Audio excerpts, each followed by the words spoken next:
పూల్లో దాగున్న పళ్ళెంతో అతిశయం, ఆ సీతాకోక చిలక ఒళ్ళెంతో అతిశయం, వేణువులో గాలి సంగీతాలే అతిశయం, గురువెవ్వరు లేని కోయిల పాటే అతిశయం, అతిశయమే అచ్చెరు వందే నీవేనా అతిశయం, మాగిరులు ఈతరులు ఏ ఝరులు లేనప్పుడు ముందున్న ప్రేమేగా అతిశయం.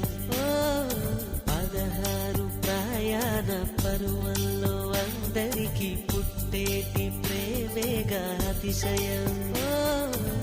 పువ్వుల్లో దాగున్న పళ్ళెంతో అతిశయం,